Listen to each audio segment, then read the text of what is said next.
नमस्कार मित्रों, स्वागत है आपका आपके अपने YouTube channel Hindi the best में। हिंदी द बेस्ट चैनल समर्पित है आपकी हिंदी को बेस्ट करने के लिए, चाहे वो सामान्य हिंदी हो या साहित्यिक हिंदी हो। तो मित्रों, अभी तो साहित्यिक हिंदी का क्रम चल रहा है। इसमें मैं उपन्यासों के जो चर्चित उपन्यास हैं, जो हिंदी से संबंधित परीक्षाओं में आते रहते हैं, उनसे संबंधित जो भी उपन्यास हैं उनका सारांश अपलोड किया जा रहा है। और यह बड़ी अच्छी बात है। मुझे अब आप ही लोगों से प्रेरणा मिल रही है कि ऐसे उपन्यास के सारांशों का जो है क्रम वीडियो के रूप में जो आपके सामने प्रस्तुत होता रहे। और क्योंकि आप लोगों के द्वारा वो सराहा जा रहा है, देखा जा रहा है और उसका पीडीएफ भी डाउनलोड किया जा रहा है। पीडीएफ बिल्कुल फ्री है। तो अन्य उपन्यासों की तरह आज जो है अपनी सदी का, अपने समय का सबसे विवादित कंट्रोवर्शियल उपन्यास वयम रक्षामा आचार्य चतुर्सेन शास्त्री द्वारा जो कृत है उसके बारे में चर्चा की गई है। और मित्रों, वह वीडियो, यह उपन्यास आप लोगों के लिए क्यों बहुत ज़रूरी है। देखिए, उत्तर प्रदेश असिस्टेंट भर्ती परीक्षा में हिंदी में यह जो है अपेक्षित है, सिलेबस में दिया गया है। तो अति महत्वपूर्ण उपन्यास है वयम रक्षामः। इसमें दिया क्या गया है, रक्ष संस्कृत का प्रणेता रावण किस प्रकार से जो है पूरे संसार को जीतते हुए बहुत आगे निकल गया। और इसी से उसका नाम रक्षेंद्र या राक्षसेंद्र भी पड़ा, क्योंकि रक्ष संस्कृत को धारण करने वाले ही राक्षस कहलाए थे।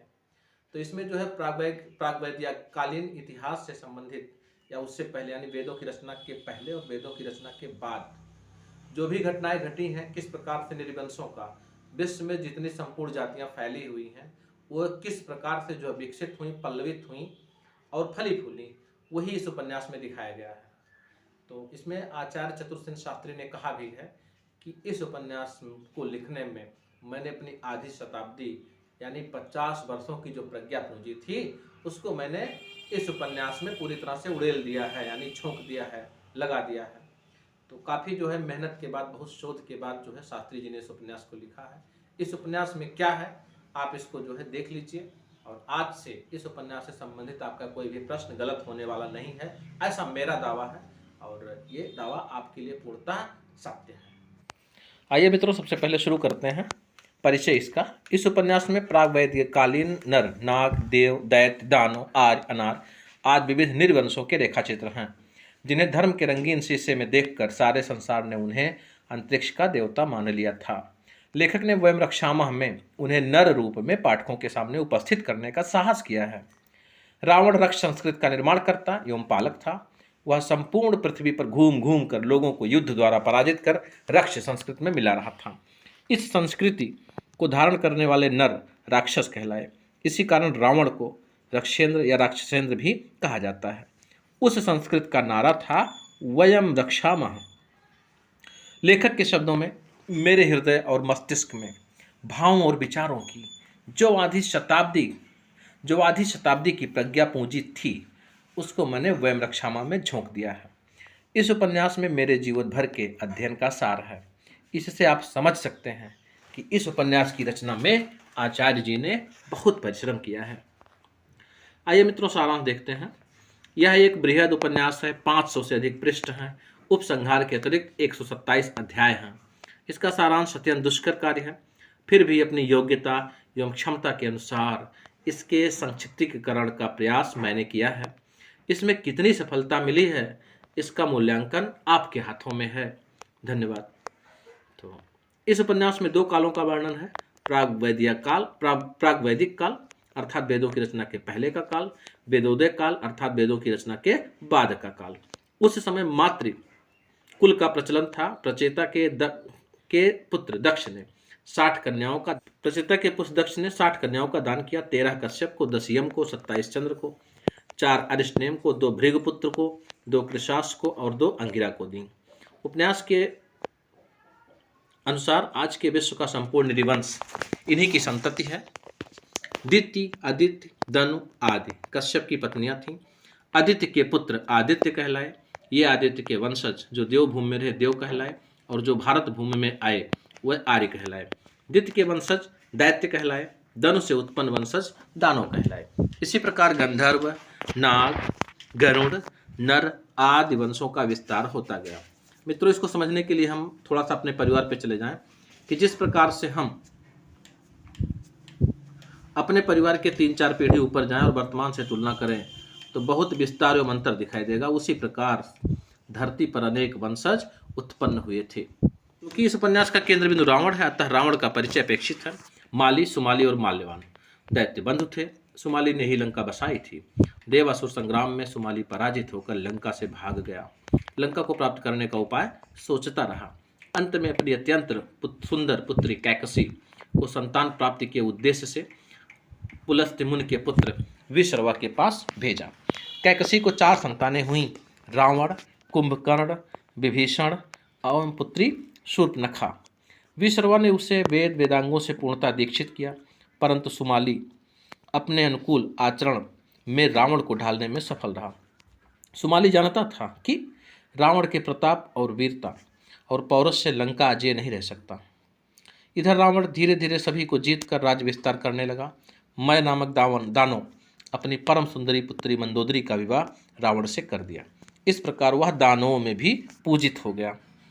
परश अर्थात फरसाधारी रावण छल, बल, साम, दाम, दंड, भेद से नागराज वज्रनाभ, दानवराज मकराक्ष, इंद्र, वरुण आदि अनेक प्रतापी राजाओं को हरा दिया। उसके वंश का भी विकास होता रहा। जहाँ जहाँ राजाओं को हराया वहाँ से अपूर्व धन संपदा और सुंदर कन्याओं को लाकर लंका को सब प्रकार से संपन्न करता गया। जहाँ हार जाता था वहाँ के राजा को मित्र अथवा पूज्य बना लेता था। कैलाश पर्वत पर रुद्र, जिन्हें हम शिव या शंकर कहते हैं, से हार कर उनका दास बन गया। इस प्रकार रुद्र की कृपा रावण पर जीवन पर्यंत बरसती रही। रावण का पुत्र मेघनाद अत्यंत प्रतापी हुआ। मित्रों ध्यान रखना है कि मेघनाथ नहीं है, क्योंकि मेघ की तरह आवाज करने वाला, इसलिए हो जाएगा मेघ नाद। नाद का मतलब आप समझते हैं, आवाज होता है। तो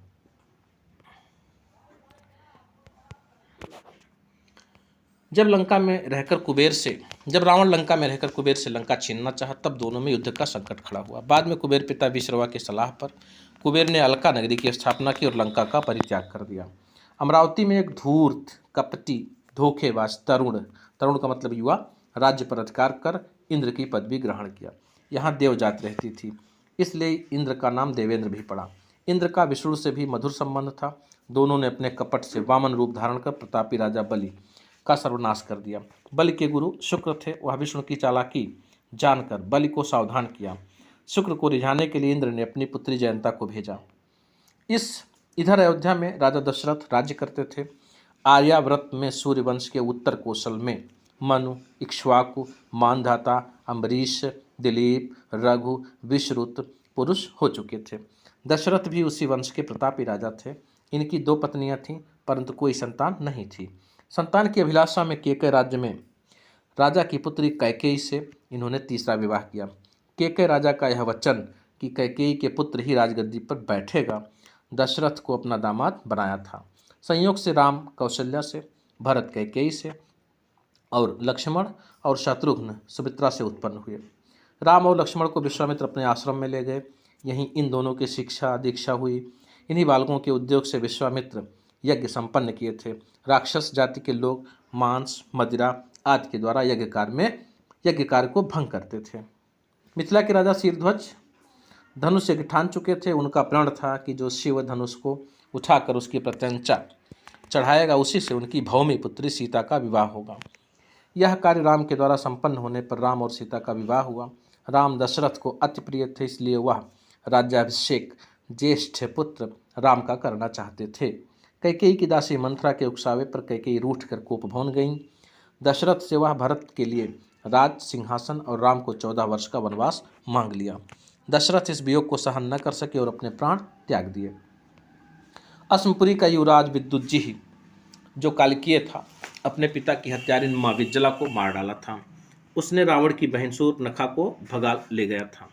यद्यपि शूर्पणखा के लिए विद्युज्जी अत्यंत प्रिय था, फिर भी रावण अस्मपुरी पर चढ़ाई कर विद्युज्जी को मार डाला और दंडकारण्य का आधिपत्य शूर्पणखा को सौंप दिया।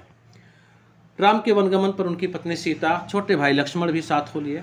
आगे पूरी कहानी, राम लक्ष्मण शूर्पणखा संवाद, सीता हरण, जटायु रावण युद्ध, राम और सुग्रीव की मित्रता, बलिवध,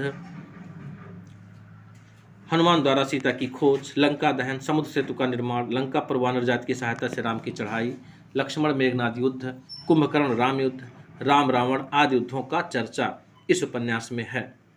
लंका में राक्षसों की हार हुई, राम विजयी हुए। जहां रावण वयम रक्षामः का नारा दिया था, रक्ष संस्कृत पल्लवित हो रही थी, वहीं उसकी मृत्यु से राक्षस जाति और रक्ष संस्कृत का नाश हो गया। राम वनवास पूरा करके लंका पर विजय करके अयोध्या लौट आए। उनका राज्याभिषेक हुआ। राम राज्य में आर्यों की जाति समस्त पृथ्वी पर श्रेष्ठ जाति स्वीकार कर ली गई। कालांतर में राम के दो पुत्र लव और कुश, लक्ष्मण के अंगद और चंद्रकेतु, भरत के तक्ष और पुष्कर, शत्रुघ्न के सुबाहु और शत्रुघाती उत्पन्न हुए।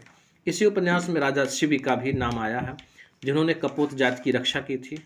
आजकल धार्मिक चश्मा चढ़ाकर इस कहानी को दूसरी तरह दिखाया जा रहा है। इसमें ब्रह्मा, विष्णु, रुद्र, इंद्र, वरुण आदि किसी को भी भगवान के रूप में प्रतिष्ठित नहीं किया गया है। वानर, गरुड़, नाग आदि मानव वंश के रूप में दिखाए गए हैं। पाताल, स्वर्ग सब पृथ्वी पर हैं। प्राचीन समय में विश्व का मानचित्र आज के मानचित्र से कितना भिन्न है, इसे सत्य रूप से ही दिखाया गया है। उपन्यास में सत्यता का समावेश है। ऐसा उपन्यास शोध और अथक परिश्रम से ही लिखा जा सकता है। अतः हिंदी द बेस्ट चैनल की ओर से आचार्य चतुर्सेन को शत शत नमन एवं चरण वंदन। मित्रों, वीडियो देखने के लिए धन्यवाद। लाइक, शेयर, सब्सक्राइब जरूर करें।